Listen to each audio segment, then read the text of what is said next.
Guys, ito na pala yung water pump natin na bago, Aisin brand. Yan, maganda rin pala. Ito na, oh. Dinidikitan na ng beta grease sealant para sigurado yung walang leak. Si Chip Nestor. Gasket. Yan, may gasket na siyang kasama.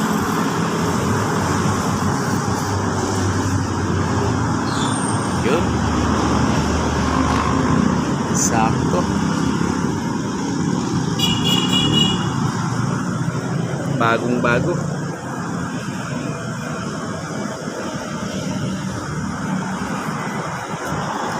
Hindi malaglag lang yung gasket.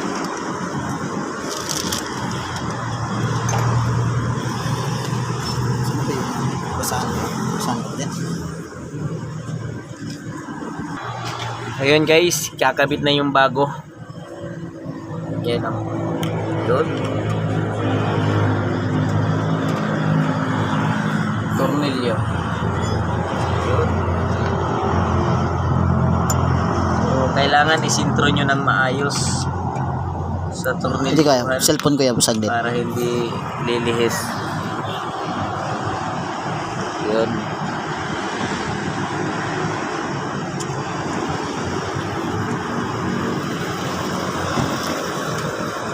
So ayan guys kinakabit na natin yung bago. Yan.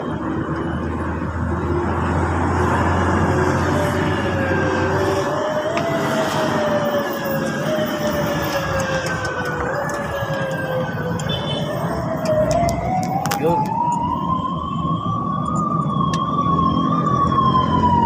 So yun lang, ganun lang kadali.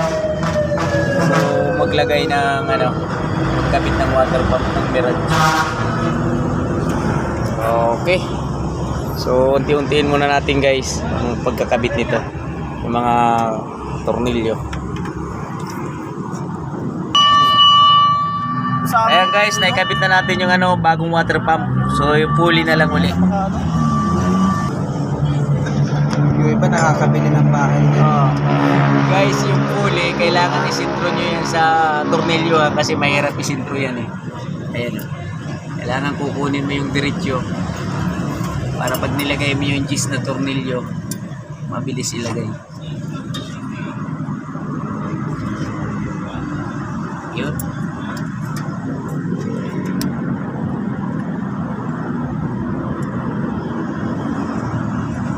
Okay, medyo mahirap nga lang kasi masikip. Ayan guys hinihigpitan pa natin yung pulley. Yan. Medyo masikip lang talaga. Dukutin. Yan o.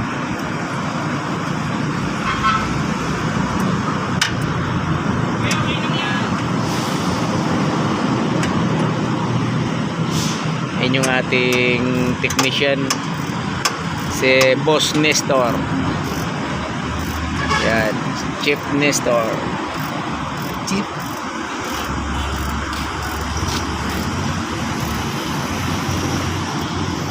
Tapos pagkatapos niya na pulley, so ikakabit na natin yung belt. Yan. So ayan guys, nakabit na natin yung pulley. So belt na lang kakabit na natin.